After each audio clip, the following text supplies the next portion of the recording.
Peace and welcome to the culture here on the Black Star Network. I'm your host, Roger Muhammad. Thank you so much for tuning in and being a part of the conversation.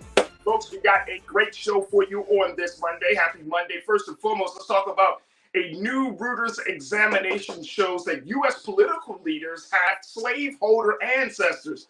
I'm going to break down some of the data about some of our political leaders and their ties to the transatlantic slave trade. We'll have that conversation. Also, can we talk a little bit about affirmative action, how former Vice President Mike Pence said that affirmative action was only a temporary solution when talking about college admissions? Do you agree, crew? I want to get your take on that. Later, we check in with Dr. Bridget, MD, for your Reclaim Your Wellness segment, where she talks about lab-grown meat. Lab-grown meat, folks. Yeah, we'll have that conversation. And I got something for you for Trends, Posts, and Doing the Most. So stay with us. It's all happening on today's edition of The Culture right here on the Black Star Network. Let's go.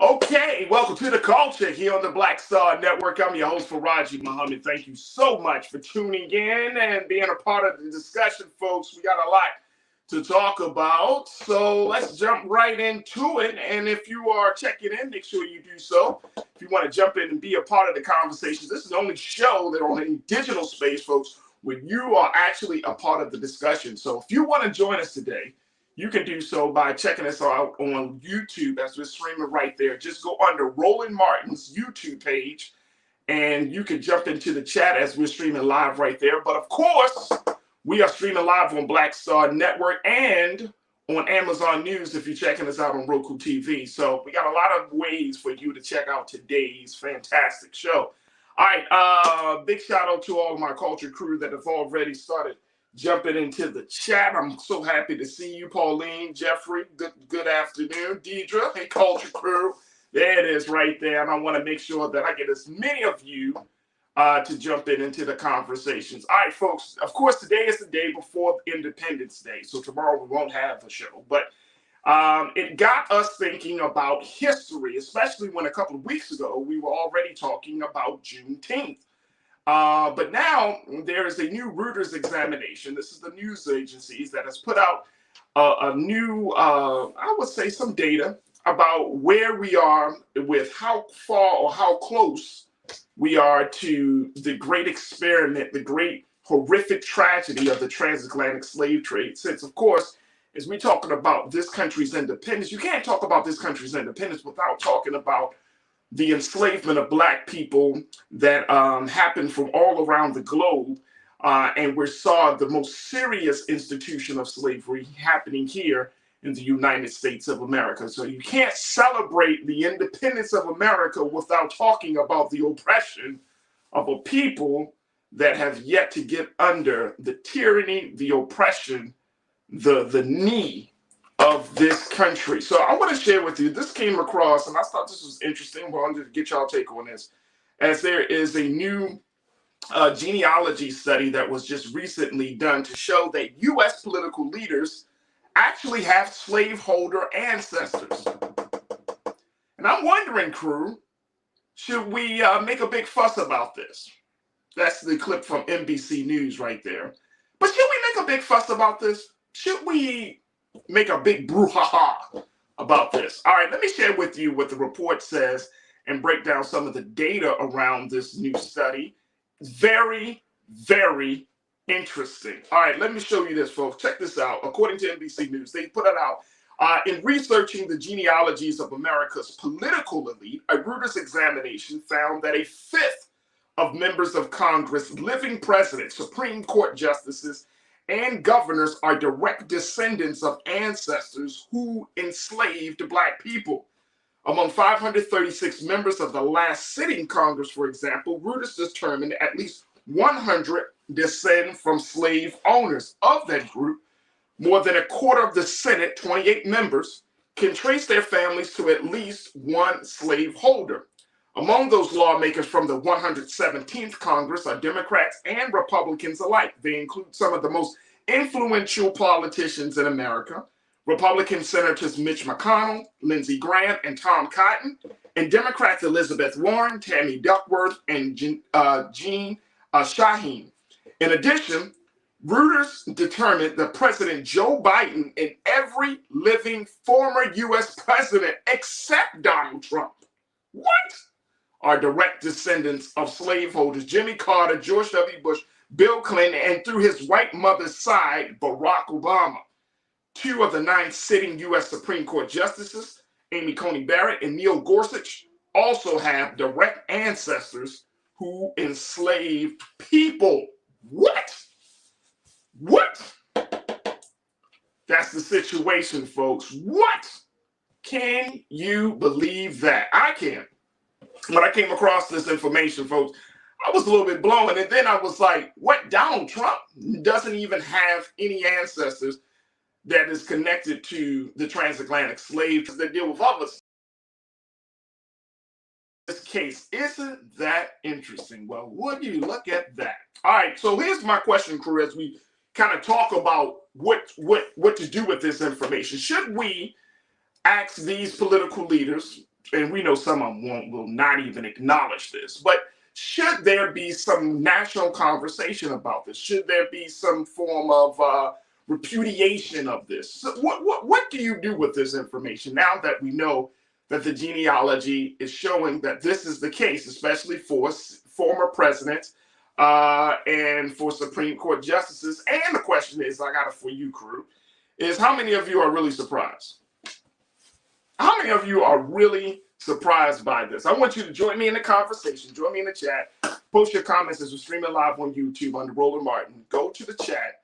Post your thoughts about this. And let me jump right in to hear what do you have to say about this latest situation, this genealogy report that shows that over more than 100 U.S. political leaders, folks, have ties to slaveholding ancestries. All right, so let's go to you, Conscious Thought, my brother. You checking this? You checking in? I appreciate you as always, and you kicking us off this afternoon. You say something. I would be more surprised if there were none. How about that? Who did not have slave-owning ancestors? Right. That would be the surprise. That would be the surprise. Conscious Thought, I'm interested, bro. Do you think that there needs to be something said about that from these individuals? You may not get it from Republicans, but do you think Democrats should say, you know what, we do have ties. This is a part of my family, especially a person like a Senator Elizabeth Warren. So progressive, so, you know, she's involved in a lot of national conversations about everything from LGBTQ to women's rights to what's happening with, you know, the state of democracy to some level of reparations. Should anyone come out and say kind of, you know, say, look, this might be my past, but this doesn't have to be my future. Something, I don't know. Renaissance Rose Conscious, thank you, bro. Renaissance Rose, good to hear from you. Welcome to the crew. You said only surprised about Trump, right? Yeah, that was me. Renaissance Rose, that was me wholeheartedly. Thank you so much for checking in. Jeffrey Bordeaux Sr., you said not at all surprised. Yeah, right. Lindsey Graham, are we really surprised that Lindsey Graham is connected to some ancestors that had slaves? Really? Are we? No, we're not at all. Jeffrey, my God, thank you so much for checking in. Monkey Confessions, you said Obama has not made a comment. I don't know if he will either, Monkey Confessions. Do you think he really will? Should he? That's the question. That's the big question. Should he make a comment? Does that do anything? If America's political leaders say, hey, my family has been involved in this horrific human rights violation, then they should, you know, even though this was a part of my family, this is not where I stand. It would be nice, right? Especially as we're having national conversations about, you know, Black history, democracy, independence, and all of that, especially as the country is going into tomorrow celebrating Independence Day. So wouldn't that be like a nice way? How about President Joe Biden? Maybe he should say something. I don't know. So it's interesting. It's very, very interesting. Now, we know Donald Trump's grandfather, he moved to the U.S. from Germany, and apparently in a steamship back in the late 1800s. So that is his start to the family there. But it's interesting. Jeffrey Guyat, you said his Trump father's side came from Germany. I believe his grandfather, his mother immigrated from Scotland. Right, absolutely. So I appreciate you for posting that. Let me see here. Sean Gomes, you checked in and said to reawaken a nation of people, we have to destroy what was gained, blood, sweat, and tears in order to arouse old lions to lift their voice and roar once more. We have to brace the fall, to receive victory. There it is right there. And of course, Kid Legend 4757, the young man here, he says, we stand for our rights. How about that? We absolutely do. Big shout out to Kid Legend 457. There it is, folks. I think that this to the forefront, just for historical purposes, but also for us to look at where we are in this country. We have not fully confronted this thing called racism. This thing, we haven't fully confronted slavery. It's still something that is hidden. It's still something that is, we kind of gloss over. It's still something that we don't mention. And I think you would agree with me on this, crew, just as much as I think this is the truth, that if we don't go full steam ahead to confront this thing, to look at the history, to take the history for what it is, not what we hope to be, what we wish it to be, not one that we want to neglect it to be, but to take history for what it is and accept it and say, you know what, this did happen. This part of our history not only happened, my family was involved in it. And then guess what? Start the process to move along. There we go. Let me take another pause. What we want to do is take a quick pause. When we come back, love to get more thoughts about this if you want to share your thoughts. Also, I want to talk about something else as we have this part of the conversation, folks. I want us to talk about affirmative action because the country is still reeling from that major decision that came up from the Supreme Court last week about affirmative action. And I want to kind of get your take because Vice President Mike Pence, who has decided to run for president of the United States in this 2024 election, he said some things about this whole case that I want to get your take on as well, folks. And I think it may not be as clear cut as many people tend to believe. So we'll talk a little bit about that. So stay riding with us. We got a lot to cover today on today's show. I want you to join us in the conversation. Hit us up on YouTube as we are streaming live there under Roland Martin. And continue to join us in the conversation right here on The Culture on the Black Star Network. Let's go.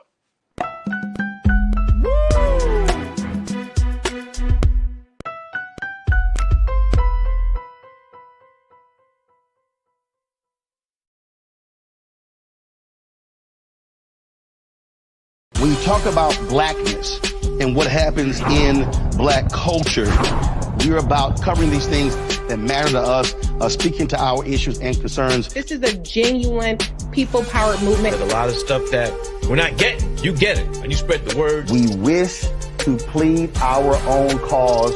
Too long have others spoken for us. We cannot tell our own story if we can't pay for it. This is about covering us. Invest in black-owned media. Your dollars matter. We don't have to keep asking them to cover our stuff. So please support us in what we do, folks. We want to hit 2,000 people, $50 this month, raise $100,000. We're behind 100,000, so we want to hit that. Y'all money makes this possible.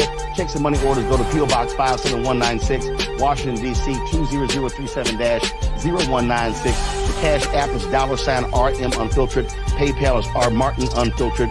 Venmo is RM Unfiltered. Zelle is Roland at RolandSMartin.com.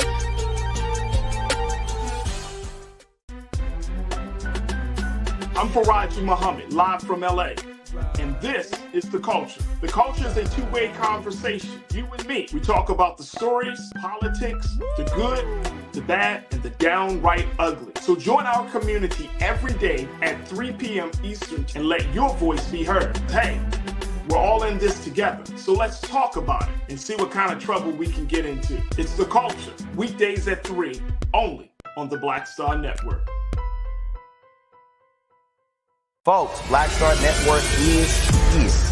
Oh, no punching! I'm real revolutionary right now. Support this man, Black Media. He makes sure that our stories are told. Thank you for being the voice of Black America, Roland. Stay black. I love y'all. All momentum we have now, we have to keep this going. The video looks phenomenal. See, this difference between Black Star Network and Black-owned media and something like CNN. You can't be Black-owned media and be scared. It's time to be smart. Bring your eyeballs home. You dig?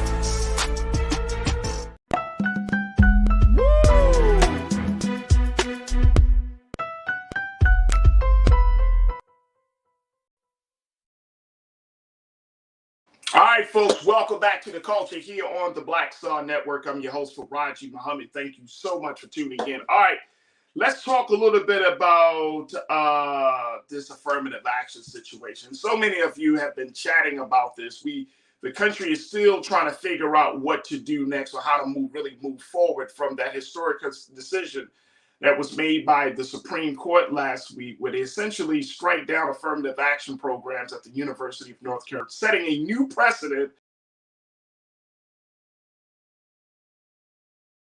Missions, and many people have said, some people have said that this is good, and other folks have said this is not so good. Now, I want to share with you what former Vice President Mike Pence had to say about this. Some of you say, why we got to bring up Mike Pence? Because I think he may be sharing the sentiment of individuals who don't really want to say it. He might be saying something that some of us may actually believe. You say, is that possible? Well, sometimes it is. But let me share with you what former Vice President Mike Pence, who's actually running for president in the 2024 election, he said this on CBS's Face the Nation. Take a look at this quote, folks. He said, I really don't believe there is racial inequality in education. He said this on Face the Nation. He said, I believe there was. He said, they may have been a time when affirmative action was necessary simply to open the doors of all of our schools and universities. But I think that time has passed. Now, he is a GOP presidential hopeful, where he cited former Supreme Court Justices Sandra Day O'Connor, who in the ruling in favor of affirmative action in 2003, we're talking 20 years ago, says she expected there to be no need for colleges and universities, racial preferences and admission within the next 25 years. The former vice president said that affirmative action was a temporary solution.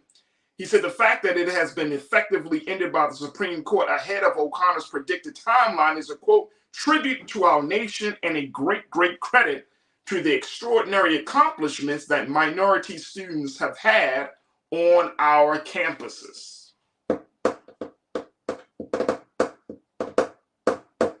Okay, so do you agree? Do you agree with this, folks? All right, let me hear from you, crew, about what's your take on this. Do you agree with former Vice President Mike Pence? He said that affirmative action was only a temporary solution, and I'm wondering, is he correct on this? Is he correct?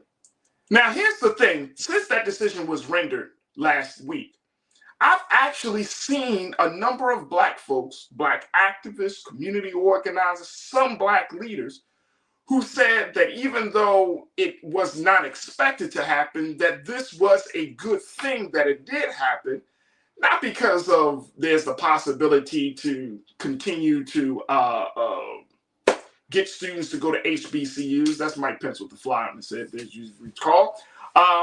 But it also is a way to wake us up, to not get comfortable with this form of preference. So I've actually started to see a lot more Black folks say that we don't need to have any more leg ups. We don't need to have anyone kind of doing us a favor, quote unquote. And I'm just using that term lightly. But we don't need any special preferences. All we need to do is to either decide whether we're going to continue to be a part of this system, or if we decide that we are going to pull up our bootstraps and essentially go to work and work harder to try to put ourselves in a better condition. So I want to get your take on that, folks. Is Mike Pence on to something? Are some of the minority voices in our community, a part of our culture, are they on to something when they say, oh, affirmative action is not easy? All right, let me Pretty Brown Mimi 726, my sister, good to hear from you as always. You said it's so easy for Mike Pence to say that from his place of white male privilege. Right? Absolutely. Absolutely. That is a huge fact. He's standing in that place. So it's easy for him to say it. There has been, and I'm sure that if y'all haven't watched the Black Table of Dr. Carr, make sure y'all check that out here on the Black Star Network. So he talks about the affirmative action, the bridge, and Brother Roland put this out there. I think it was on either Twitter or Instagram. But he kind of retweeted this post about Clarence Thomas and how Clarence Thomas essentially, who had gained from affirmative action, that was actually something that got him on the high court of the Supreme Court, how he has essentially burned the bridge that had taken him across. So, and then Dr. Carr talks about this thing of Clarence Thomas, of this idea of affirmative action as it relates to his story. So there's some mixed feelings about this. So Pretty Brown Mimi, you're right. It's a white male privilege that is coming out of Mike Pence's mouth. But again, I don't think it's totally outside of what some Black folks in our community that are part of the culture is feeling.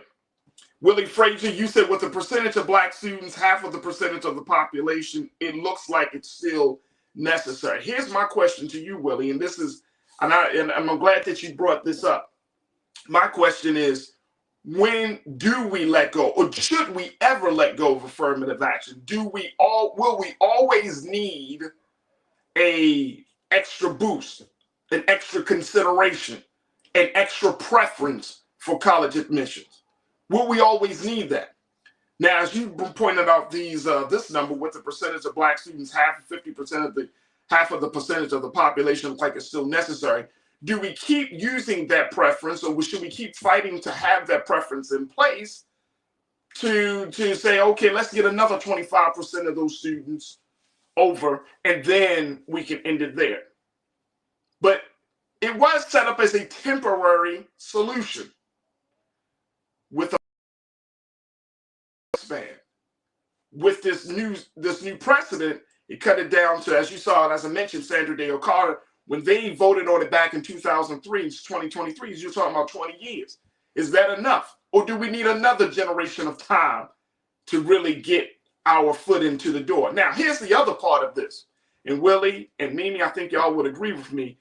We can't talk about affirmative action without recognizing that it hasn't always been a clear pathway. You can't keep putting stuff in the way and then say, well, we don't need affirmative action, but yet keep moving the goalposts, making it harder for Black students in particular, for brown students, for them to get to the place that they can get where they can feel like they are able to attain some level of success, some economic and social mobility, you got to move all of the other stuff out of the way too. It can't just be we're going to take down affirmative action and not look at what institutions and other programs have done traditionally to keep Black and brown, to keep Native Americans and Asian Americans and folks out of those spaces as well. Dr. Mordecai Cassius Marcellus Jones, you said I was talking to Jesus. What? Wait a minute, hold on. Let me check on this quote real quick, y'all, because I don't even know if I'm going to bring this quote up. All right, we're going to go past that quote. I'm going to go past that quote. Let me say, you don't like my music. You say, if a visible minority achieves the same qualifications as me, they deserve the spot. They likely had to overcome much more than me. Facts. Okay, so you use your personal story on that. Okay, I get it. I totally get it, bro. I definitely get it. I think that is the case. If a visible minority achieves the same qualifications as you did, they deserve the spot. Okay. All right. I like that. Pretty Brown Mimi, you responded to my remarks. You said, Faraji, we can let go of affirmative action when white supremacy lets go. Okay. I think that's a great point. So, meaning you're saying it's not a temporary solution. It is a permanent solution until we get some real change. Okay, I like that. I like the directions that you're going in. Let me see here. Bryce Coley, you checked in and said, we're going back to the 1950s America. That's a good thing. Bryce, what do you mean by that? What do you mean that's a good thing? I really want to know. Please tell me, what do you mean by that's a good thing? Is it good that roadblocks are still being set up? And that's the thing, folks. Roadblocks are still being set up for Black, brown, Asians, Native American, other students from across the waters. Is that a good thing?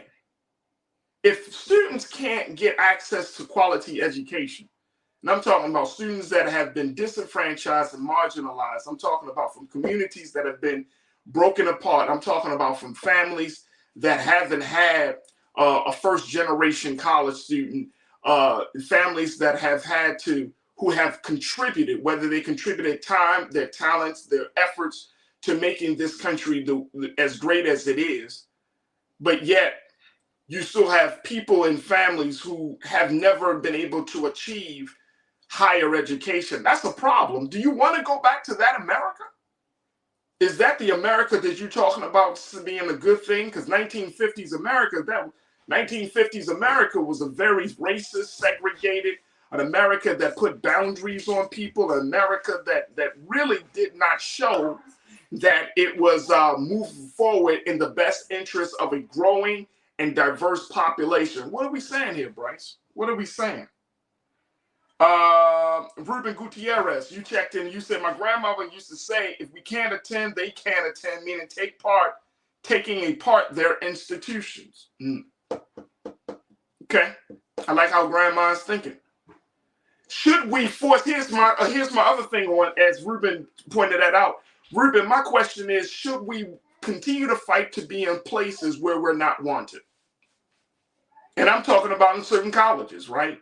Now, I think that after this came down, and I started to see some rumblings, and folks, you might be seeing some rumblings on this as well. And then we're going to take a quick pause.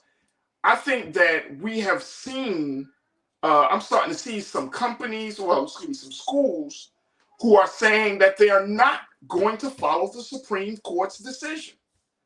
Here in Los Angeles, I've already seen a couple of schools have already put out public statements saying, look, we're not going to follow that. We're going to continue to use race as a part of the college admissions process. We're not going to follow that. Now look at what's happening. And this is how important the Supreme Court is, because as we talked about this last week, when the Supreme Court renders a major judgment, a major decision, it affects all. But what happens when you have institutions that quote unquote rebel against that decision? Then what is really going on? Folks, I got to take a quick pause. When we come forward, more conversation. I want to hear from you. Post your comments on our YouTube page under Roland Martin as we continue to have this conversation. As I'm asking the question, according to Vice President Mike Pence, affirmative action was only a temporary thing. Do you agree? Stay with us. The conversation continues right here on The Culture on the Black Star Network.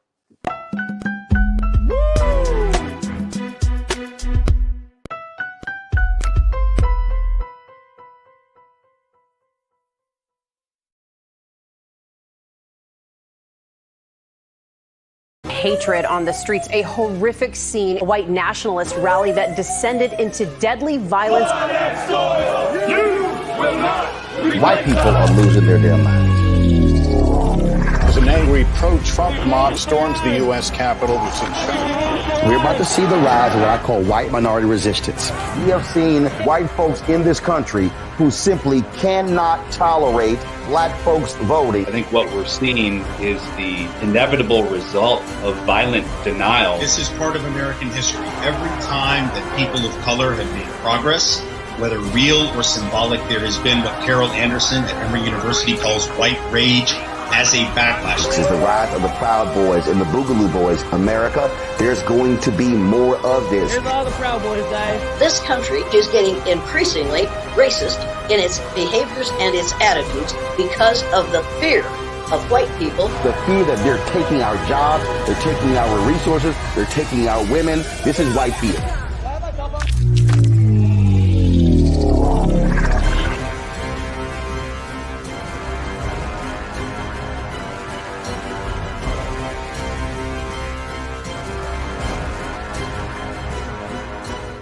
Black Star Network is here. Oh, no punch! I'm real revolutionary right now. Thank you for being the voice of Black America. All momentum we have now, we have to keep this going. The video looks phenomenal. See, this difference between Black Star Network and black-owned media and something like CNN. You can't be black-owned media and be scared. It's time to be smart. Bring your eyeballs home. You dig?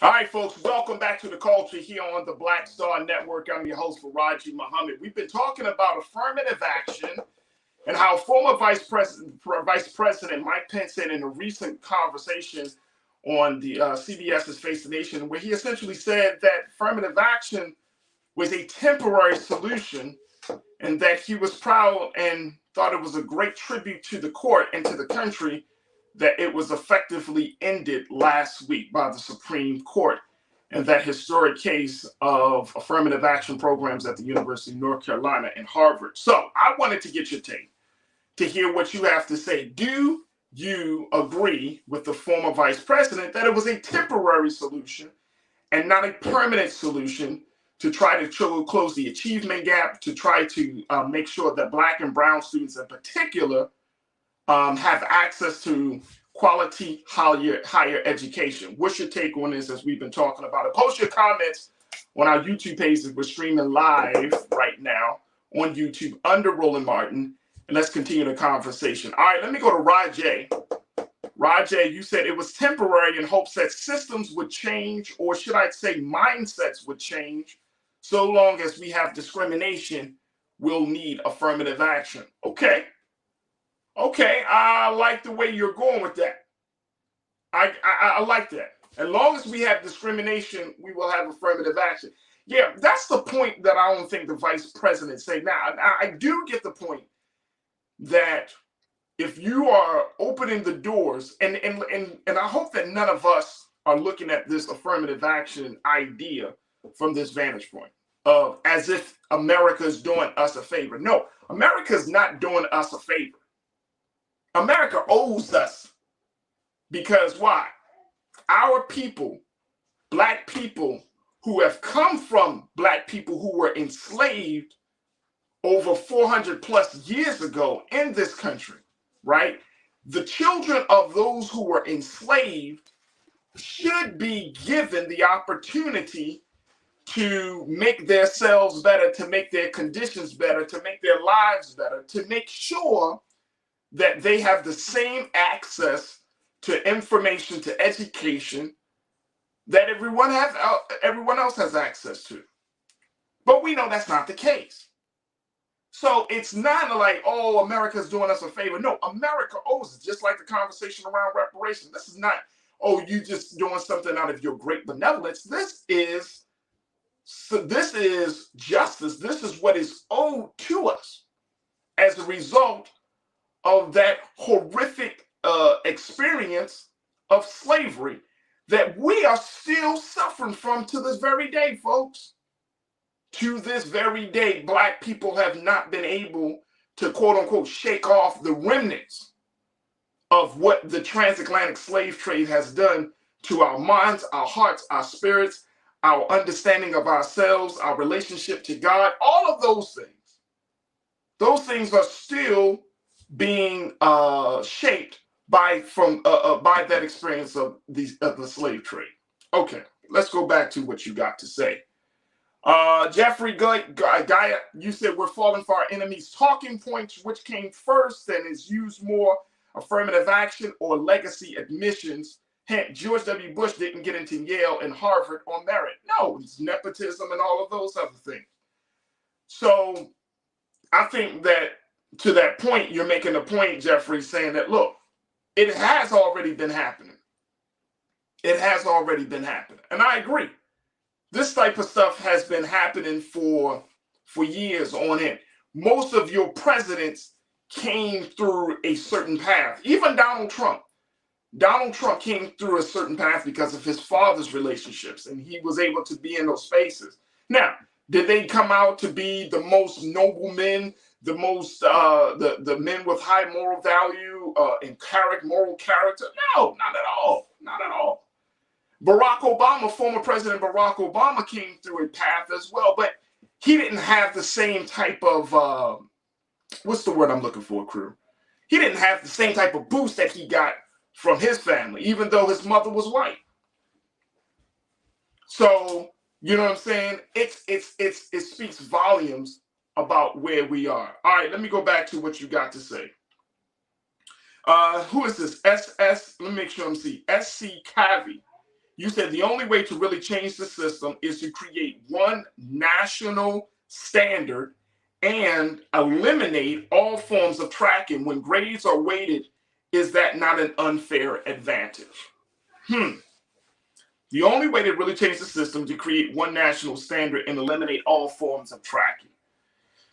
When grades are weighted, is that not an unfair advantage? I don't think it is. I mean, grades are based upon one's ability to do the work, one's ability to process the information, one's ability.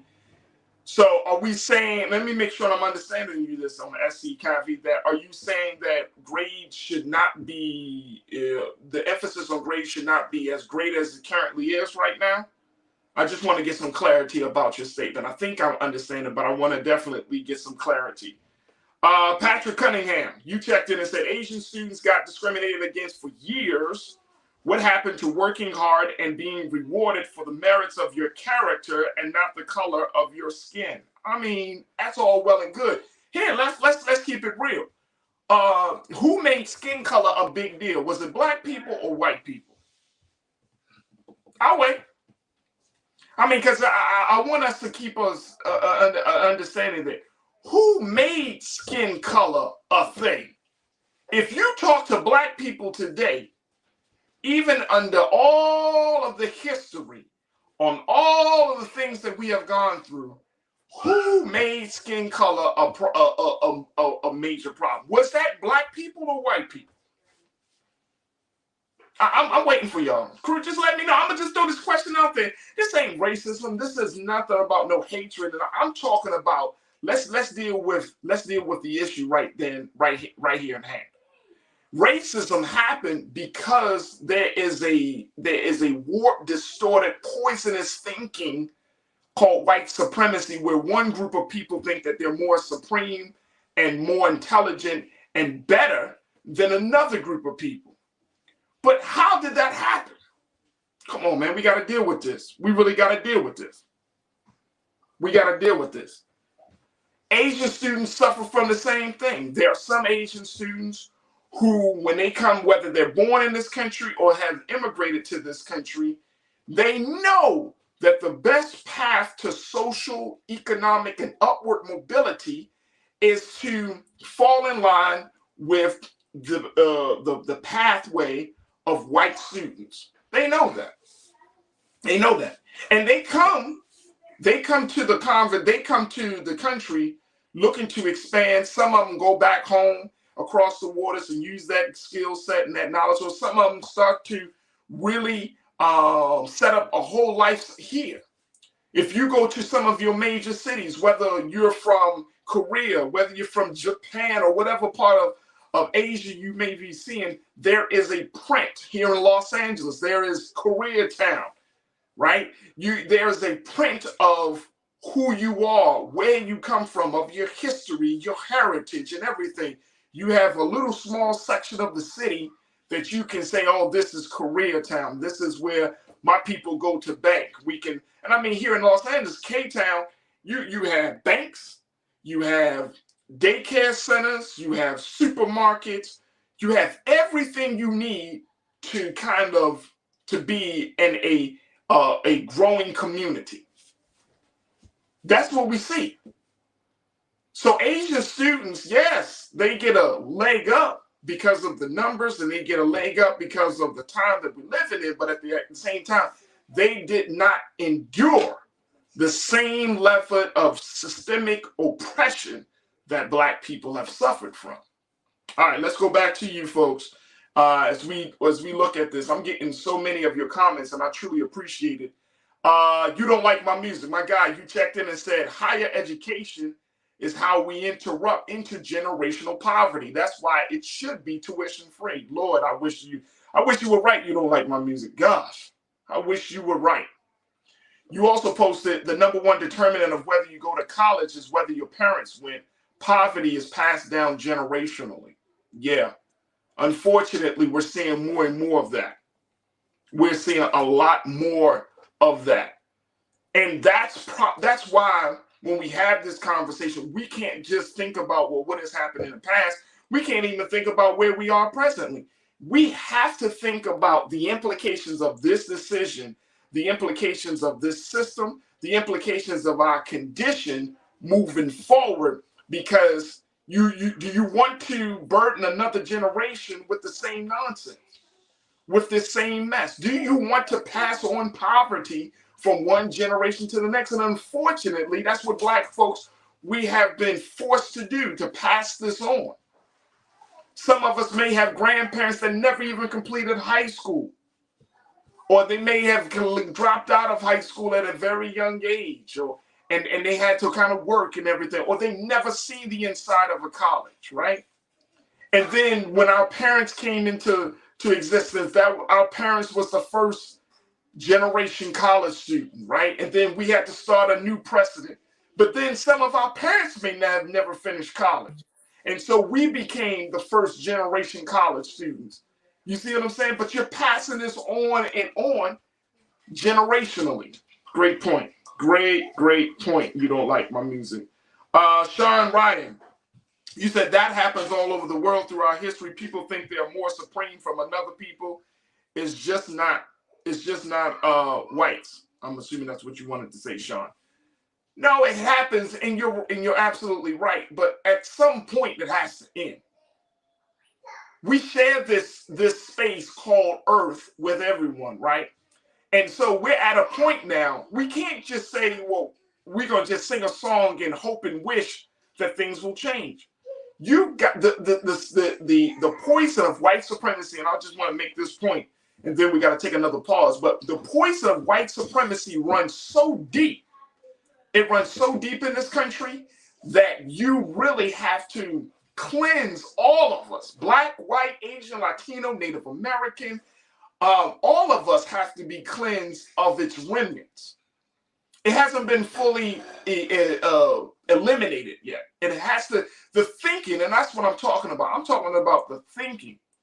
What do you do? How do you bring a people who have always been taught since they've been here on these shores that they are inferior, they are less than, they are not worthy, they are not they are not human. How do you, that doesn't happen overnight, the way they have to grow into a different understanding of who they are and their value, and determine, what their future is. They have to grow into that, but it has to take time. There's a process. Y'all remember last week I had a sister on, she said freedom comes in steps. Well, that's the case. Coming into a better understanding and enlightenment takes steps, folks. It does not happen overnight. So, it is absolutely important that we have this conversation. Just like we talked about the U.S. presidents and everybody having connections to ancestors that held slaves or who enslaved Black people. We got to deal with this, because this affirmative action situation comes right out of that you think you're better, that you should have more access, that, okay, we'll give you a little extra boost here and there. Okay, after 20 years, now think about this, after 20 years of getting a little boost, we're like, all right, cut it off, you guys should be good now. But not compared to the over 400 plus years that it took to break us down to get us to this point. And then you don't offer nothing to deal with the roadblocks that you're constantly putting in front of us, and constantly put in front of young people that come out of these marginalized and disenfranchised people and communities.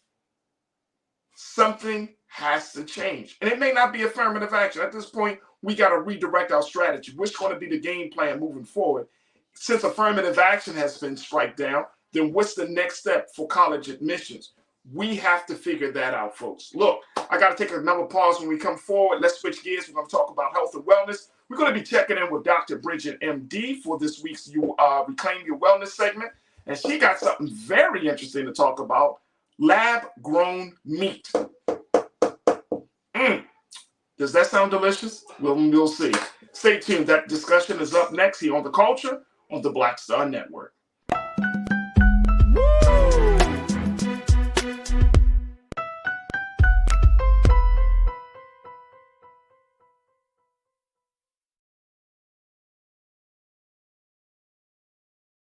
Folks, Black Star Network is here.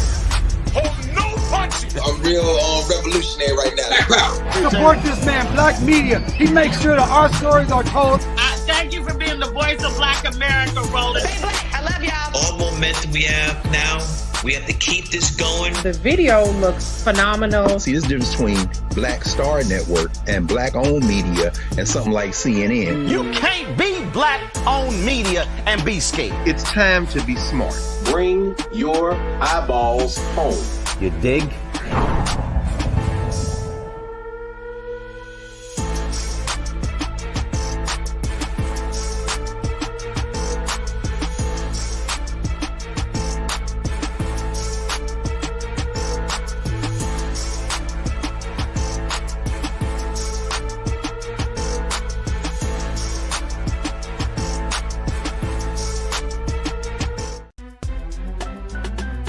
I'm Faraji Muhammad, live from LA, and this is The Culture. The Culture is a two-way conversation. You and me. We talk about the stories, politics, the good, the bad, and the downright ugly. So join our community every day at 3 p.m. Eastern and let your voice be heard. Hey, we're all in this together, so let's talk about it and see what kind of trouble we can get into. It's The Culture, weekdays at 3, only on the Black Star Network.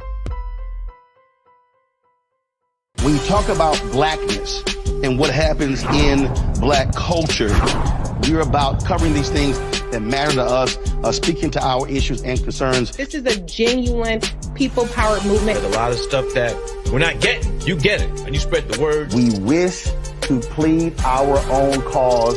Too long have others spoken for us. We cannot tell our own story if we can't pay for it. This is about covering us. Invest in Black-owned media. Your dollars matter. We don't have to keep asking them to cover our stuff. So please support us in what we do, folks. We want to hit 2,000 people, $50 this month, raise $100,000. We're behind 100,000, so we want to hit that. Your money makes this possible. Check some money orders. Go to P.O. Box 57196, Washington, D.C. 20037-0196. The Cash App is $RM Unfiltered. PayPal is R Martin Unfiltered. Venmo is RM Unfiltered. Zelle is Roland at RolandSMartin.com.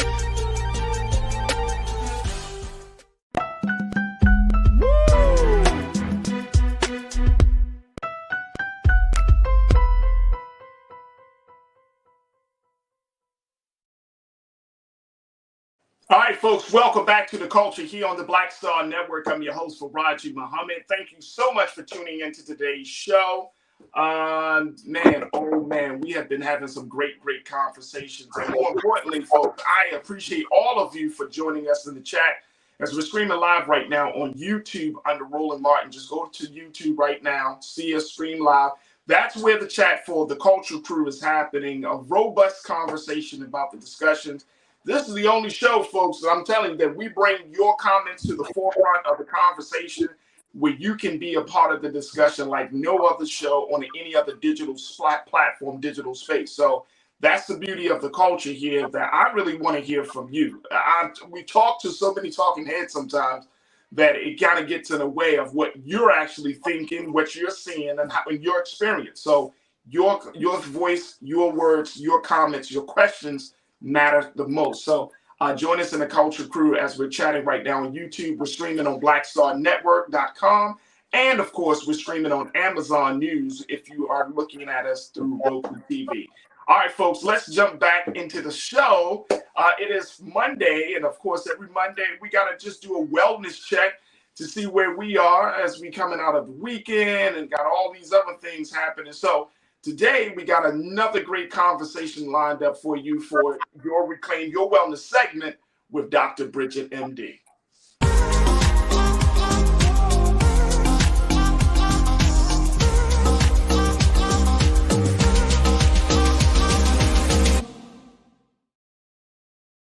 All right, good afternoon, Doc. How are you? Good. You're looking fantastic, glowing and stuff. Yeah, a little Florida weather doesn't hurt anybody. So that's what it is. First and foremost, we should rename this segment to see to where is Dr. Bridget? Yeah. Well, yeah. You all over the country, Doc. You be all over the country. A little bit. But it's good to be on here with you. Always great to talk to you. Absolutely. All right, Doc. I've been waiting on this conversation.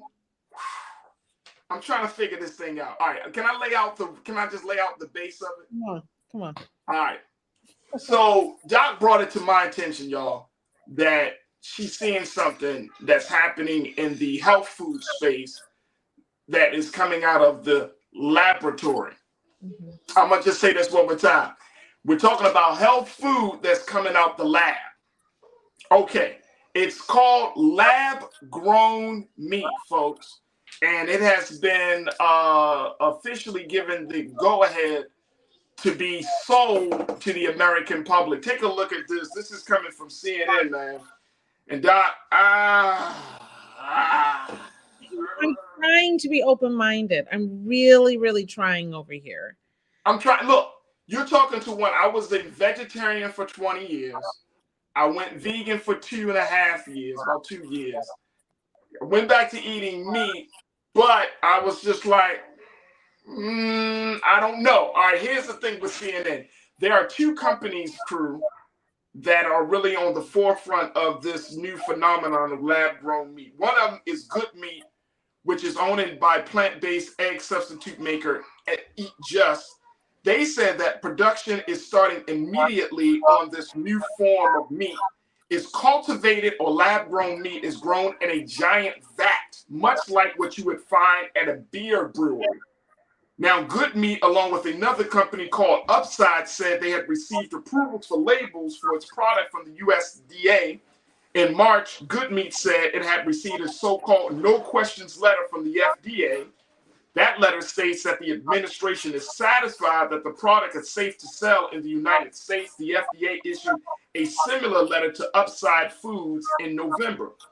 Good Meat, which has been selling its products in Singapore, advertises its meat as, quote, meat without slaughter, a more humane approach to eating meat. Supporters hope that cultured meat will help fight climate change by reducing the need for traditional animal agriculture, which emits greenhouse gases. Yes. All right, so Doc, you got to talk to me here. What is this really about? Meat coming from a lab, and it's supposed to be better and healthier for you? Is that what I'm hearing correctly? You know, I think they're looking at it from a couple different points of view. And If we're lucky here, I'm hoping to bring in a couple people. So if they are connecting, they're both kind of in between things. So if they're connecting, we'll bring them up. But what we're really talking about is, so I think people need to wrap their brain around this. We're not talking about plant-based meat. We're not talking about slaughtered meat from an animal.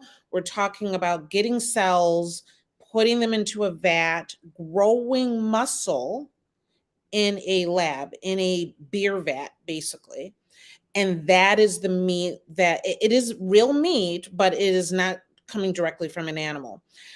They're saying that it's better for the environment, that it will have less antibiotics in it, because that's a big problem with what we're eating now, right? That when we're eating meat from animals, we often, it's just soaked and covered in so many antibiotics, because to be totally honest, E. coli is coming from the feces from the animal. If we ingest that, we get sick.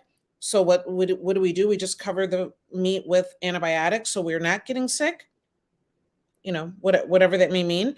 And so they're saying that this might be a better option, but it's a hard thing to wrap your brain around, if you ask me. I would say, I don't know if, just from a personal point of view, I don't know if I want some sci-fi laboratory scientific animal like I would just I already eat very little meat. I would just give it up and call it the day and just eat plants. Honestly, I don't know if I would want to do that. Well, I think, and that is my question, Doc. It is. There was always this debate. I remember being a vegetarian and as a vegan, it always comes up this debate. It's like, if you decide to go plant-based, if you decide to become a vegetarian or vegan, then you're essentially saying that you don't want meat at all at any point, right? No, this is not for the vegetarian. This is not for, so that's why I'm saying take a minute to really wrap your brain around. This is not an alternative for, well, okay, I guess it means it depends on why you're choosing not to eat meat. If you have an issue with the slaughtering of animals, but you still want animal product, then I guess you would do this.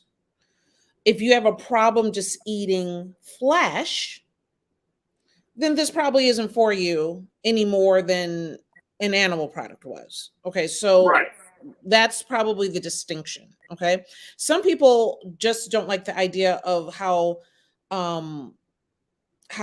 destructive and ugly the slaughtering of animals actually is, so that they choose not to eat meat because of that. Other people don't want to eat flesh. And so I guess depending on where you fall into that, some people don't eat meat because it just feels better not to eat meat, so this isn't going to be for you either. Will it taste the same? Who knows? The cost that's going to be really, really questionable. The first hamburger that they made maybe a decade ago was about $300,000 to produce. I think they got it down to $50, and they're trying to get the cost down more. But I went to the movies with my daughter last night. I had Impossible chicken nuggets. You cannot tell me that wasn't meat. Like, and to be honest, a lot of vegetarians and vegans don't really eat even fake meat, meaning they don't even want to simulate meat. They want to eat plant-like products. Right. You know what I mean? They don't need to eat something that tastes like meat at all. So there's a segment of the population that this is going to be attractive to. I think there's a segment of the country, if we're just talking about Americans, that this will be attractive to, because right now this is all happening out in California. I'm very interested in, even in the chat, depending on where you are in the country, how do you think this will go over in your neck of the woods? Oh my God. Go over, because I'll tell you, in Ohio, in Michigan, I'm thinking about, maybe not. It's not going to go over in Ohio, Michigan. Let's go to the parts where most of our people are, which are in the southern parts of the country, right? Okay, yeah. Texas, Mississippi, Alabama, Florida, Georgia, Are y'all taking home? Are y'all thinking about lab-grown meat? Now, I'm in California. Of course, California has a lot of different diets. That's only in certain parts of California. That's not mean that all of California is like this, folks. That's what I've learned. That you know, you got Southern California, Central California, and Northern California. So they're all different types of culture and diets. So it depends on where you are, right? My question, I think, to your point, and then we got to take a quick pause, but my point is looking at all of the whole thing. The idea that your food is not going to be coming from the ground. It's not going to be coming from the soil. It's going to be coming from a vat. It's going to be coming from a lab. And I don't know if that's going to play out. I know you got a couple of guests that we're going to bring in on this. So we're going to take a quick pause. When we come forward, folks, more conversation with our resident doctor, family physician, Dr. Bridget, MD. As we have this week's Reclaim Your Wellness segment, we're talking about lab-grown meat now being cleared for sale in the United States. What's your take? Join us in the conversation. Post your thoughts on YouTube under Roland Martin's page. And stay with us. It's The Culture here on the Black Star Network.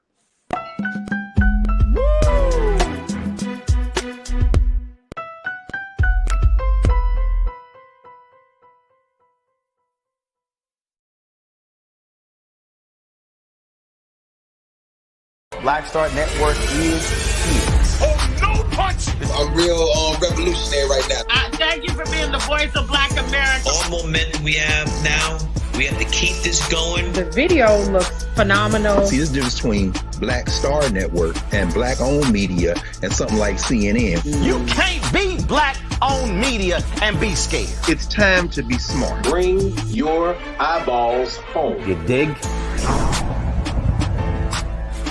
When you talk about blackness and what happens in black culture, we're about covering these things that matter to us, speaking to our issues and concerns. This is a genuine people-powered movement. There's a lot of stuff that we're not getting. You get it, and you spread the word. We wish to plead our own cause.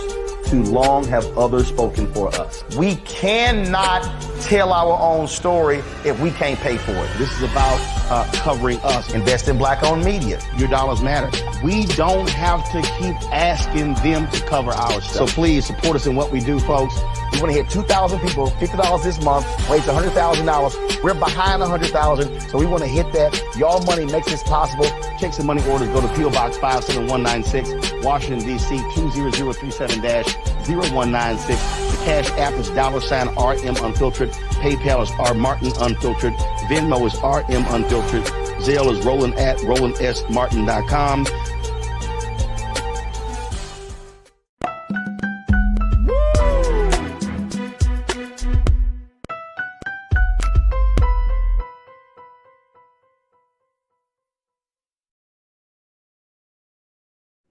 All right, folks, welcome back to the Culture here on the Black Star Network. We are in the conversation with Dr. Bridget, MD, for this week's Reclaim Your Wellness conversation, our segment that we have with the good doctor each Monday here on the Culture. And the doctor did not disappoint with this conversation about lab-grown meat being cleared for sale in the United States. Dr. Bridget, first and foremost, Doc, I got to say, I love the crew because they bring up some very, very valid questions to the conversation. Yes. Let me just throw this out there because I know you got a special guest that you're going to join us. Real Brooklyn said, my question is, if they are growing meat and telling us it's meat, what else can they grow and tell us it's something we think it is? Exactly. The labeling is going to be really, really important here. Ooh. And I definitely want to, when we bring up Brianna, who's a certified food scientist, I would love to ask her that because we're talking about at the very beginning of this concept, but think about 10 years, 15, 20 years, will we know the difference? Will we be able to identify the difference? And how will we feel about it then? I don't know. I'm trying to be open-minded. Innovation is a part of who we are as humans, but it's a hard one for me to wrap my brain around. So I'm not the one. Let's bring in the food scientists. Yes, absolutely. So who we got joining us today here, Dr. Bridget? Absolutely. So we have Brianna Neff, who's a certified food scientist, specializing in plant-based functional product development, and is the owner of Brelexi, a line of functional, ready-to-mix nano cannabis-infused drinks. You know, I always got to bring my cannabis people with me. Always, you got to do it for the cannabis. You got to do it for the always culture. the best and most creative. And we have Chef James Atkins, who's food artist, master chef, sous chef, out of NYC. Both of them are from New York, actually, so they can bring a different perspective on this. But I'm very interested in, and maybe we can start with Brianna about this whole idea. And what do you think about it? And what do you think the labeling is going to show? Yeah, I was gonna just ask on that or talk about that point. Myself was the labeling. I was doing a lot of research and I can't seem to find exactly what they're referencing on the, USDA approved of their most recent labels, and the FDA has a no statement letter. So I kind of wanted to see what that is, but I guess they're not showing that to consumers as of yet. So I'm really, very interested to see what it is, because if you compare to, I know this is different, this is cell cultured meat, but if you, see the difference of, animal produced meat versus the, the vegan meat replacements out there, you do see a significant difference in their macrobiology and their macronutrients that they're giving to the people, and it's not that much beneficial compared to animal based. So I'm really curious just to see that difference there, and the fact that they're not highlighting it right now and kind of talking about it really makes me think that it's not anything better or anything more than what we're getting from animal-based sources. So I know that a main thing about animal-based sources is that it provides a lot of great protein for you. So I'm assuming that potentially that source of nutrient isn't as good as they're wanting it to be. That's why they're not really out forthly showing us all of the labels right now. I mean, we're talking about meat that's not fed. We're talking about meat that is grown. And so what we're getting can't exactly ever be the same. And so I kind of turn over to Chef James, and how do you think, how are you receiving this, and how do you think your client base is going to receive this? So to be honest with you, I think that this is a different conversation. I think the fact that we're still calling it meat is the problem that we're having with this. I think that if you look around at the world, you see the degradation of the world, you see all the issues that's happening. I think that we're trying to preserve the world a little bit by bit by bit.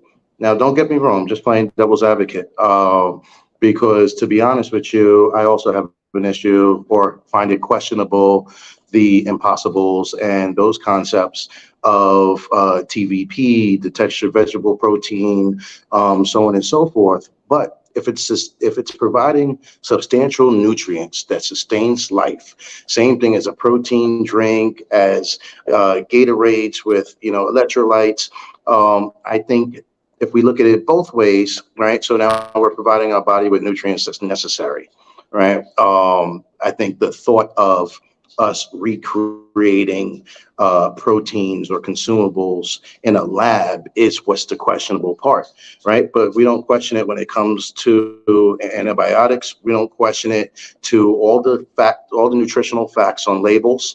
Okay, I think this is just a correlation between whether or not this is actually, cultured cellular protein, right?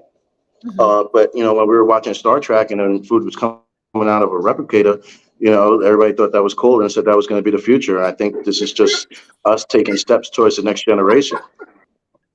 Hey, Chef, though. Hey, let me throw that jump in here. Chef, when we were watching Star Trek, we thought it was cool because we never think that we want to be faced and confronted with that reality. Look at that meat.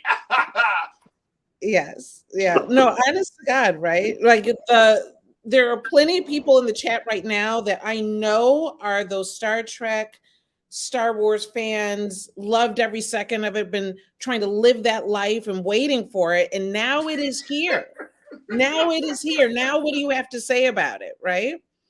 Well, let me just say this. If we throw this out there, and I'm glad, and I'm so grateful, Dr. Bridget, you brought these two dynamic folks onto the show, because I think it speaks volume. I want to know who is this targeted to? Okay, if this is not for vegans and vegetarians, right? Because a vegan saying, oh, I got a taste for some meat, or a vegetarian saying it, is this for individuals who eat meat already and are looking for a healthier, more quote unquote cleaner alternative? Is that the target for this product? And I guess I can hop in there. Brianna, I let me can start hop with in you on there. that. Yeah, let me start with you on that. That is a great question. I'm having the same question myself. Is exactly what what market and what audience is this kind of targeted for? Is it for creating in a safer condition, as Dr. Bridget was mentioning before, where you don't have to have all of these antibiotics and the preservatives placed there to prevent the animal from getting sick while it's being cultivated? That is a huge thing to think about. And if that's the purpose, then I think that is really, really smart. But now the question is, what is the what's the cost, and what's the cost difference, and is it approachable for most humans and most different societies in America right now, or is it mostly for the the dining occasion and the restaurant occasion, which I think was paired with this announcement of Good Food, was that they're going to put it on a restaurant with Jose Andres and really try to make it palpable for the for the consumer. But does that mean that we can buy it in a grocery store at the same price as normal food, when that's already kind of an issue? So I think that exactly the question. Is it for the consumer that is more climate focused and don't want to make their dollars go towards something that they don't agree with and it's increasing greenhouse emissions, or is it something that the everyday consumer can afford? I'm not sure. Absolutely.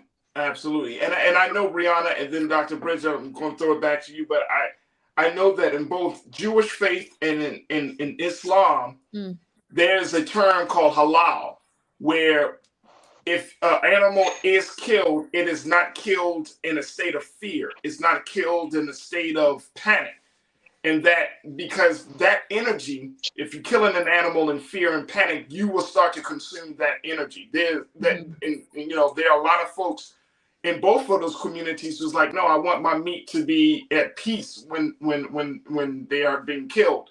So I'm wondering, as a food scientist, is that a consideration too, Brianna, that maybe people are thinking, well, let me create an animal where that doesn't become an issue.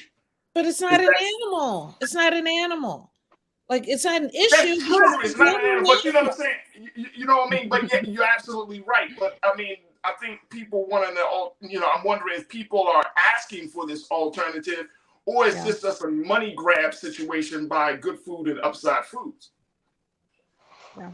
Because if people aren't asking right now, Go ahead, Brianna, then I want to get you, Jeff. I want to get you right after Brianna. Yeah, just quickly, I just want to say, if the intention for the consumers is to not eat animal and to not eat those types of have that type of consumption go into their body, then I don't think that, then they wouldn't be, wanting to have a product such as this. So that is exactly to Dr. Bridget's point, is who, and who exactly is this, targeted towards, and is it a money thing, or is it mostly towards, just to help the climate overall? Chef James. Well, I don't expect to see this in any of my restaurants, and I can definitely tell you that none of my clients will be eating this if I have anything to say about it. As long as there's livestock on this earth, okay? All right, and trust me, I'm a humanitarian. I'm an advocate of the animals, but until there is proper lab testing, until there is enough market research, until we actually see that this is actually a benefit, there is no reason for me to actually bring this into any of my clients' homes. I just don't see that. But once again, I do think that we're missing the point, is that there are a lot of people, there are a lot of food-starved nations, okay? There are a lot of malnourished nations. And now, although this may not be our specific approach, all right, but, don't forget, there's also cultures that eat insects and cultures that don't. Whatever we need to consume in order to sustain life, okay, and to assist the impoverished nations, we should consider, right, at the very least. So, I mean, because then that's saying that, we don't care if people go hungry because this is weird, or different or new. I think that, with technology, with innovation, we need to have an open-mindedness. And if this does save a percentage of society, then it should be of beneficial use. No, I love that. I love that. So you're both business people, and Chef James, you mentioned that this is not something that your clientele, or this would never be in one of your kitchens. But my question for you is that, Bill Gates and Richard Branson are highly involved in this and investing incredibly into this area. And so, though this might not show up in your kitchen, is this something that you would invest in? So, I mean, I would definitely invest in it because I definitely think that this is important towards, saving society. But once again, I also would invest in tabloids because I know it's a well-read publication, right? Like, just because I invest in it doesn't mean that I need to actually consume it or make it part of my life. No, I can guarantee you, I doubt Bill Gates is eating it at his dinner table every night. And if he is, I'd love to see it. And Chef and Brianna and Dr. Bridget, I think that is the problem. That could be a huge problem, especially when you're talking to Black folks who are food starved, living in food deserts, and are suffering from food apartheid. That is a problem. That if people are willing to invest in it, but they're not willing to eat it, then it comes off as a one-sided approach. It comes off as being a money grab. It comes off as you introducing a product to a people, but you're not willing to take it in yourself. And and when you said Bill Gates does not have the most solid relationship with Black folks in this country. So we, for those who are in the crew that understand, what Bill Gates have also been a part of, that might be a real problem for some of our people to even accept this type of product. Look, I got to take another quick pause, Dr. Bridget, Chef James, Brianna. I want us to take a quick pause. When we come forward, let's get some more thoughts from our culture crew, because folks are checking in from around the country as they have some very legitimate questions about this lab-grown meat that is up for sale. Folks, join us in the conversation. You can post your thoughts on the YouTube page. Just go under Roland Martin and continue to be a part of the discussion. When we come back, your thoughts up next. Stay with us. It's The Culture here on the Black Star Network.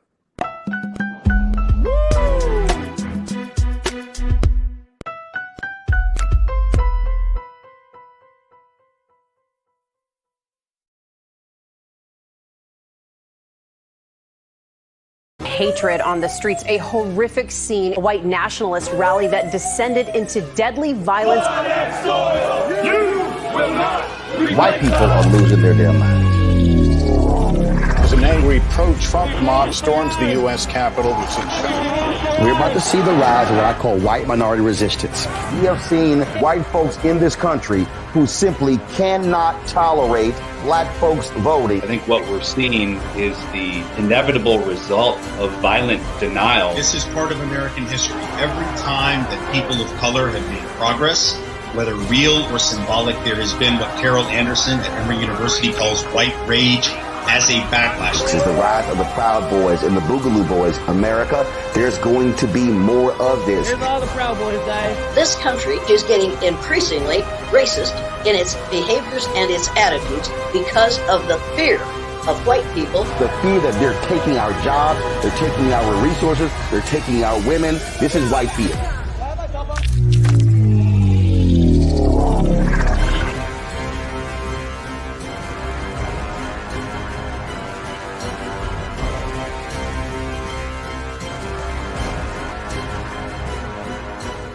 Black Star Network is here. Oh, no punch! I'm real revolutionary right now.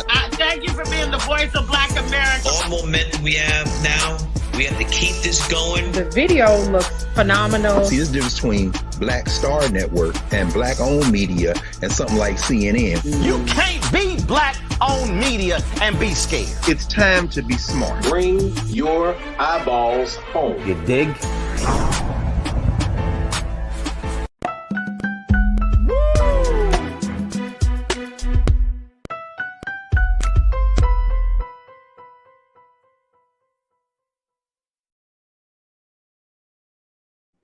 All right, folks, welcome back to the culture here on the Black Star Network. We've been having a very, very interesting, timely discussion about food. We've been checking in with our resident family physician, Dr. Bridget, MD, for this week's Reclaiming Wellness, where she's brought on two dynamic guests to talk about lab-grown meat that has been officially cleared for sale in the United States. Dr. Bridget, we got so many questions around this whole phenomenon, and I'm so happy to be joined by Chef James and Brianna Neff, a food scientist, to talk to us about this. Can I go to a couple of questions, Doc? Wait, I want to just one quick thing though, that that all of this kind of hit home for me, and Chef James, that you kind of highlighted. You know, we're talking about food deserts. We're talking about people all around the world that might not have access to food and people starving.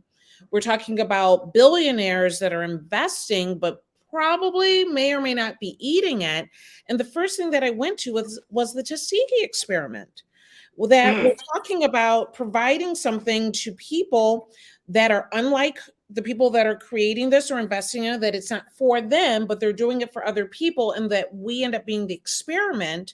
And that means Black and brown people around the world that might not have access to food. That is a problem. That is a very serious problem if that's the way this goes. Jeff, can you speak to that, or Brianna, can we speak to that? So I completely agree, right? But I also think that, right, so now this comes down to a different conversation where I feel that it's time for us as a people to stop waiting for others to feed us, okay?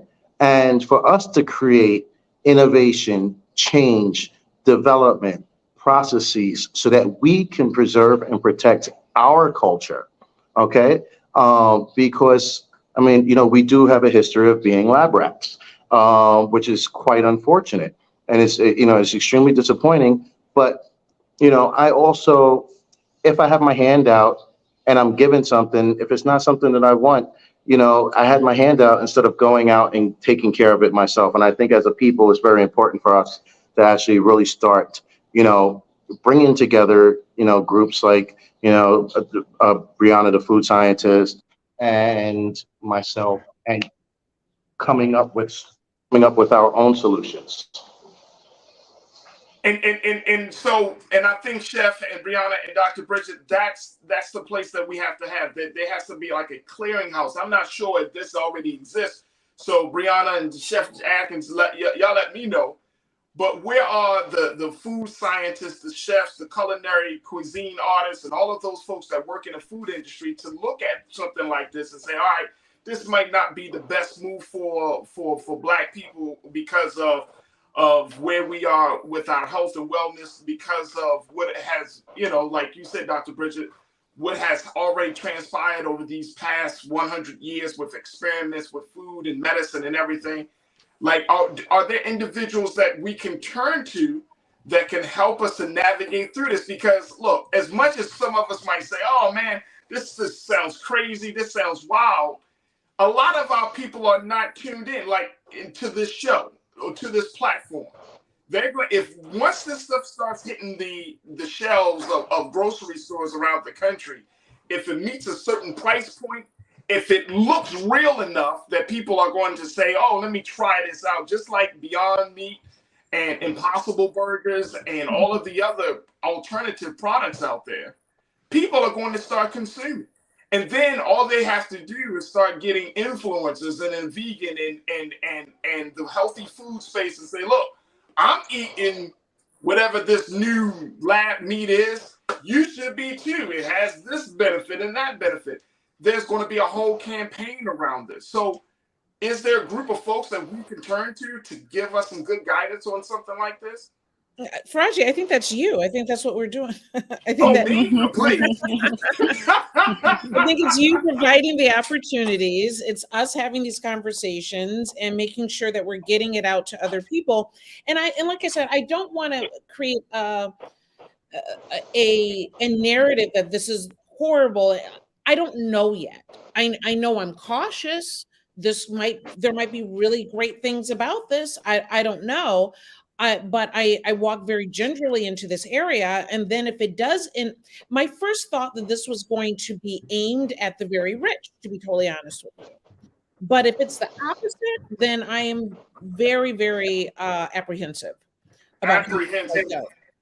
Very, very apprehensive how this might go. Yeah, and I would say it all just really goes down to how they scale it up, how they do their quality testings, and how they really approve and validate of the final product. I wish that, you know, there was more out there to kind of understand what that looks like now, but I guess it's just a little bit too early to fully understand that until more information is exposed out there. But that's definitely what I'm going to be staying privy to, is exactly what are those, you know, scaling up quality control methods, and what does a final product validations look like? I think those are really important. And once kind of that information's out there, definitely the scientific community will be able to talk amongst it, just as they did kind of with the whole plant-based alternative meat movement as well. Mm-hmm. And can I keep it 100 with you, Brianna? Yes, please. This is the culture. This is about our culture, right? Can we keep it 100? There are a lot of people. I'm not gonna say a lot. I think there are a number of people within our community that do not trust science, because we just finished seeing what the situation was around the COVID-19 vaccination situation, right? Yeah. So now we're coming into a space where if we're going to rely on quote unquote data and science, but we haven't really fully addressed the pushback that Black folks had around the COVID-19 vaccination, or the whole conversation about science and public health, I think that's going to be a hard sell for a lot of people. Absolutely. You're right. You're not wrong. You're definitely not wrong. And that's been a struggle for generations in our community, for sure. I mean, based off of history. So that is definitely a hurdle to come off of. But then that's exactly to Chef Atkins' point, is, you know, really, you know, being responsible for your own food source and your own gardens and your own, you know, vegetation and things like that, which I think is also a really great conversation to have, is how to, you know, rely on ourselves in these certain instances as the climate is changing and as the world is changing before us. Absolutely. Absolutely. All right, Dr. Bridget, do you mind if I take a couple of Culture Crew comments here? Go ahead. All right, Sue Knight checked in and said, we should support our Black farmers and grow the natural foods that are good for us. Manufacturing meat in labs cannot be healthy long term. No way, no how. Janae, you checked in. They said the catch is that it will sell for cheaper, right? Because it's mass produced. And Dr. Bridget, Brianna, Chef James, we don't even have all of the details to know what the price point will be for a product like this. Is that correct? Not the final yet. Like I said, it started out at like $300,000, got down to $50 for, and I'm talking about one hamburger, but they're working diligently to get that price down even further, of course. Okay. Conscious Thought brought this question. He said, what type of oversight, if any, does this meat, quote unquote, have to go through in order to be certified as edible meat? Is that, Brianna, I'm assuming, is that something that you can speak to? Yeah, and that's why it definitely, and that's why this is interesting to see, because this is all new. There's nothing defined as a food product that is, you know, coming from a cultured cell source. And so this is going to be a new definition requiring new guidelines and new standards. So it's all, you know, we're about to see and go through the journey together. That's interesting. That is very interesting. Source of Life Touch, you said, wow, so there are zero ethics in investment. If you wouldn't serve it to your clients or family, why sanction it at all? Not serving it in your restaurants doesn't mean, and I don't see the rest of the comment, but I guess Source of Life Touch was speaking to you, Chef James. Can you speak to that, bro? 100%. So my style of cooking is very healthy and clean. I like to be able to source my product from start to finish. I come from a very different background of cuisine, where it's all about, you know, minimal ingredients, minimal byproducts, very clean and organized. Now, I mean, that also being said, you know, there's a lot of foods that are in our culture because of systematic issues at that time, right? I'm not going to go into details, Now and which we know are not good for health. All right, we know it's not good for blood pressure, diabetes, heart health, but yet continue to consume it.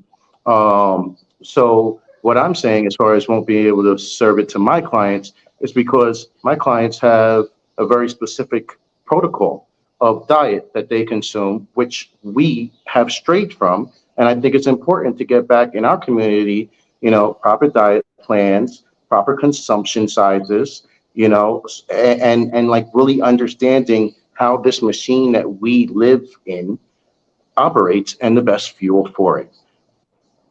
Yeah, absolutely. I mean, keep in mind that the largest growing number of vegans in this country are Black people. I think with it being about 8%, and with the rest of Americans, maybe about 3% are vegan. So we're heading away to hopefully creating a healthier lifestyle, and that we're rejecting some of the things that we've been forced upon us as far as these antibiotics and heavy meats. And I'm hoping that we're taking a turn and taking better control of our diet, as you were saying, Chef James. So as far as how this would fit in, I just imagine we'll be watching this 10 years from now, and who knows what we'll be thinking is what keeps going through my mind. But to be quite honest, if more and more of us are becoming vegans, maybe this is not even something that we'll get involved in at all. Well, here's the thing too, Dr. Bridget, if you become a vegan, you don't want the meat. Right, that's what I'm saying. People often ask me that, like, what's the point? And I'm wondering, and I wasn't, too aware about this process, but what was the process, Brianna, around Beyond Meat and the Impossible Meat? Did their rollout look like this?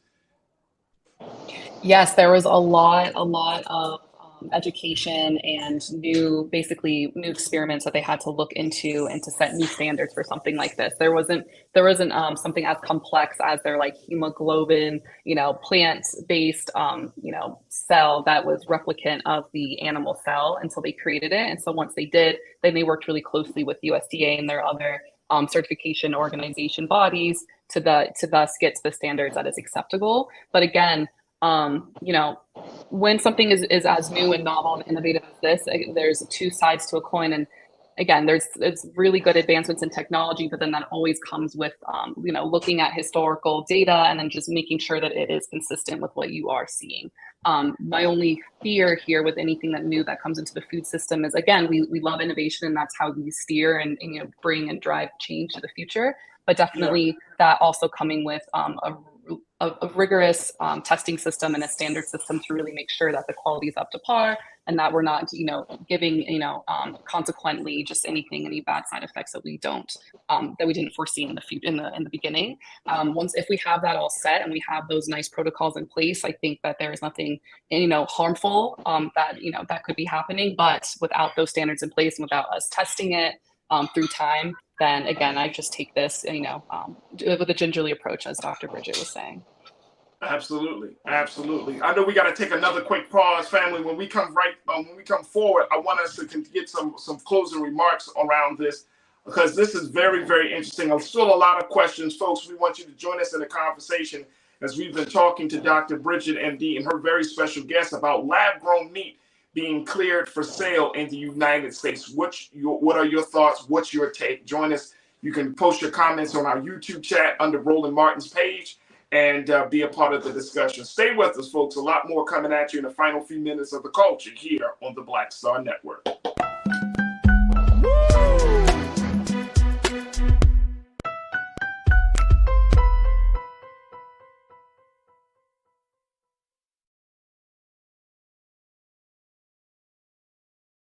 When you talk about blackness and what happens in Black culture, we're about covering these things that matter to us, speaking to our issues and concerns. This is a genuine people-powered movement. There's a lot of stuff that we're not getting. You get it, and you spread the word. We wish to plead our own cause too long have others spoken for us. We cannot tell our own story if we can't pay for it. This is about covering us. Invest in black-owned media. Your dollars matter. We don't have to keep asking them to cover our stuff. So please support us in what we do, folks.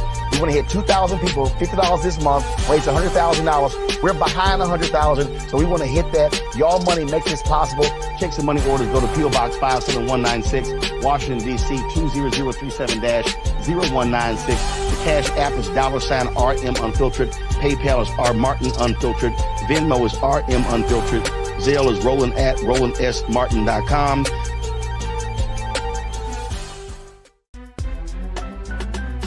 I'm Faraji Muhammad, live from LA. And this is The Culture. The Culture is a two-way conversation. You and me. We talk about the stories, politics, the good, the bad, and the downright ugly. So join our community every day at 3 p.m. Eastern and let your voice be heard. Hey, we're all in this together. So let's talk about it and see what kind of trouble we can get into. It's The Culture, weekdays at 3, only on the Black Star Network. Folks, Black Star Network is here. Oh, no punching! I'm real revolutionary right now. Support this man, Black Media. He makes sure that our stories are told. Thank you for being the voice of Black America, Roland.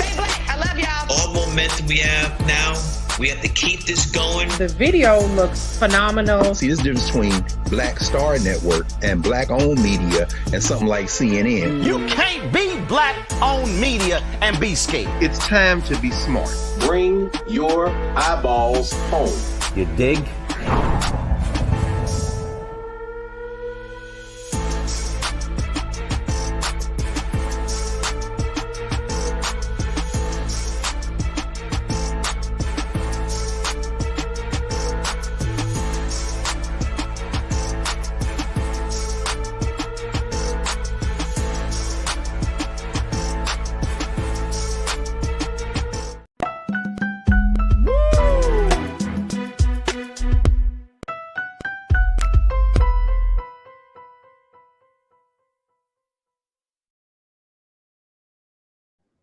Folks, welcome back to The Culture here on the Black Star Network. We've been having a fascinating conversation about lab-grown meat being cleared for sale, and I've been having this conversation with our resident physician, Dr. Bridget Cole-Williams, MD, for this week's Reclaim Your Wellness segment. And Doc, I just have to say, the guests that you brought on, this whole conversation just rattles me to my core because it leaves me with so many unanswered questions. I'm like, I don't want to fall down into the hole of conspiracy theory, but at the same time, I'm like, what in the world is going on? What is happening here?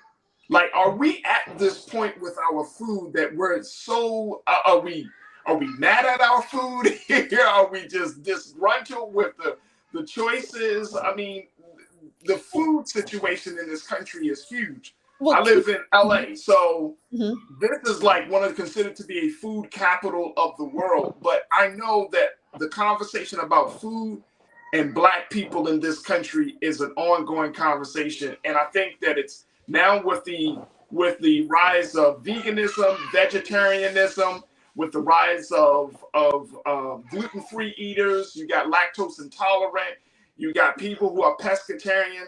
It seems like we're not at peace with our food right now, Doc. Yeah, I agree. I was going to say, I don't know if we're mad at the food or the food is mad at us. But we're in a place of where change is needed, necessary, whether from a personal point of view or for a global point of view. And that this is the change that, in science fiction, we've been looking for, right? But now that it's here, what do we have to say about it? I feel like I'm going to sit back and watch an episode of the Jetsons and, realize that that's what we always wanted, right? And now it's here, we don't want it. The one thing I will say that if you're curious about how this plays into climate change and what have you, a while back, I watched an episode of Explained on Netflix. It was called The Future of Meat, which it's an older episode, but it really kind of to know more. Definitely a great episode to watch. And Chef James, what's your take on this? I mean, as we kind of close out this part of the conversation, a lot of people are going to be, thinking about this. They may start their research process for this. What do you want us to walk away with having from this conversation, brother? I think that if people can spend $70 on a plasma or LED TV, we can also start, developing farm concepts with lighting, growing our own vegetables, and actually really starting taking care of our body and not just entertainment. All right.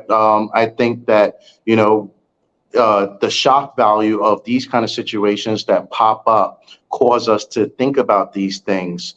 Whereas, all the doctor's visits, everything that our family members go through should be enough of a testament that we need to start changing our lifestyles first and foremost. I think that if we start focusing on, homegrown farms, start developing food co-ops in our neighborhood, all right, and, realize that we actually don't need meat, we need protein. And you can still season it any way you want to and make it taste delicious, okay? And there's tons of resources all over social media. It's not just all dances.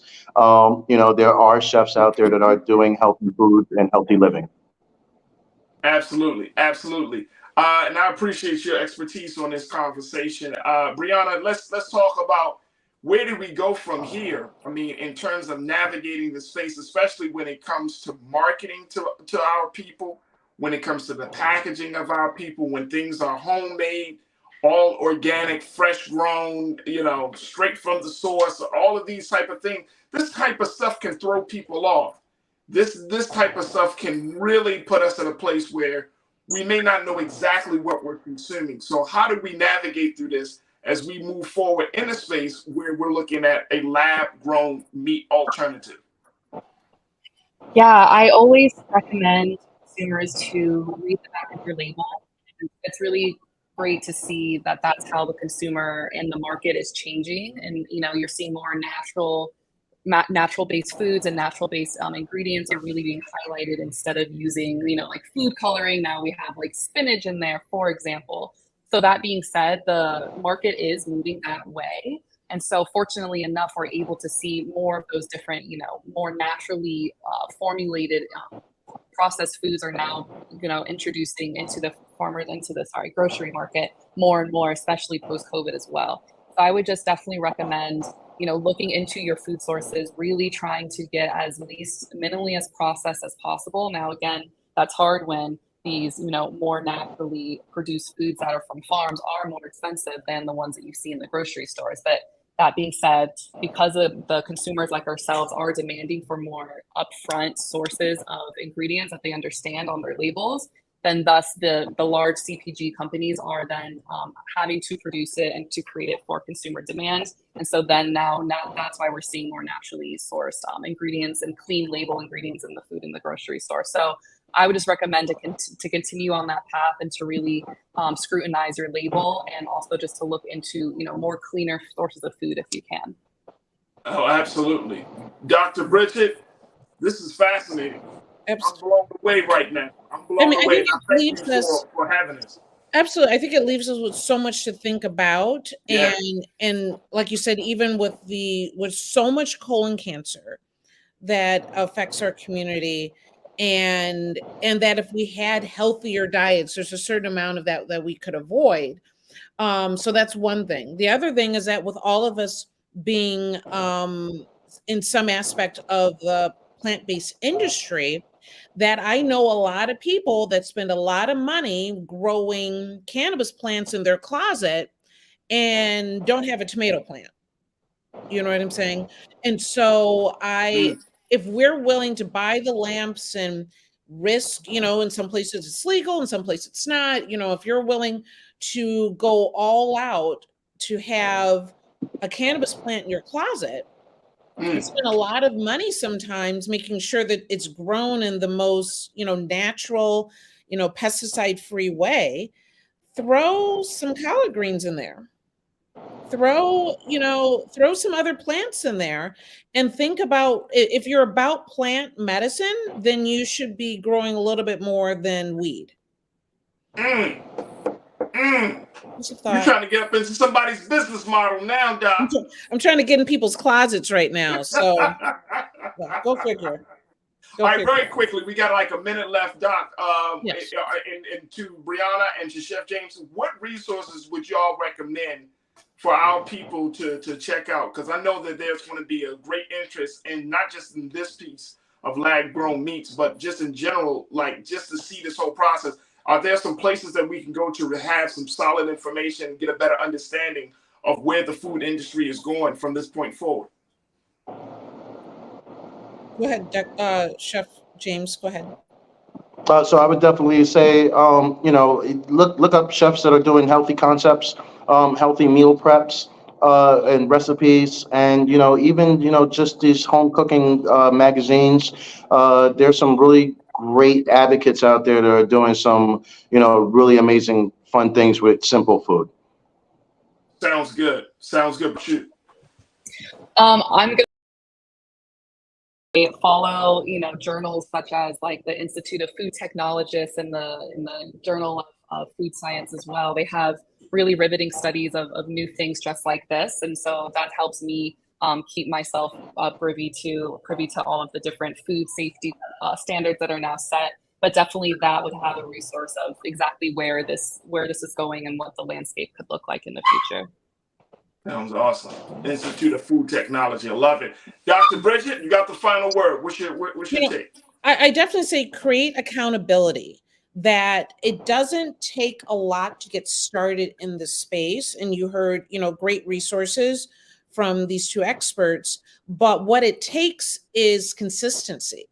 And so if you're interested in creating a new lifestyle for yourself, then not only find the resources, but find a group of people or someone that can kind of keep you on track so that you're not falling down, a slippery slope and going right back to, because we eat processed foods every day, in the middle of the grocery store, right?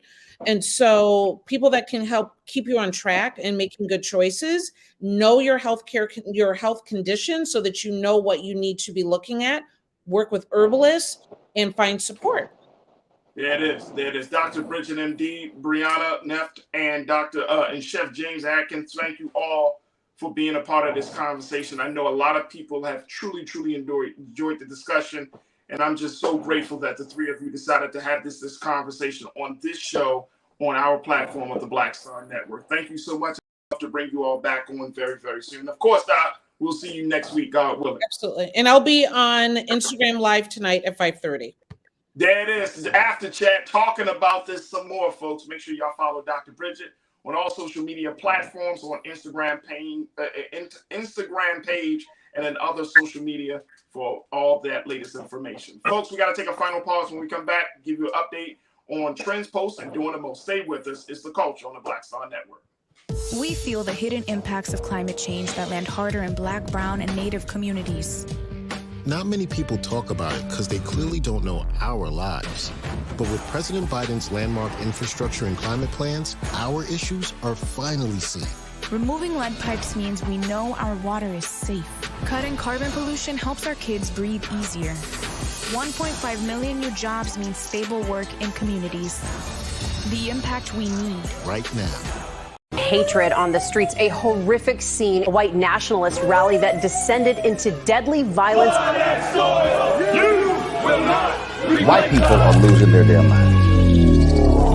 As an angry pro-Trump mob storms the U.S. Capitol, we're about to see the rise of what I call white minority resistance. We have seen white folks in this country who simply cannot tolerate Black folks voting. I think what we're seeing is the inevitable result of violent denial. This is part of American history. Every time that people of color have made progress, whether real or symbolic, there has been what Carol Anderson at Emory University calls white rage as a backlash. This is the rise of the Proud Boys and the Boogaloo Boys. America, there's going to be more of this. Here's all the Proud Boys, guys. This country is getting increasingly racist in its behaviors and its attitudes because of the fear of white people. The fear that they're taking our jobs, they're taking our resources, they're taking our women. This is white fear.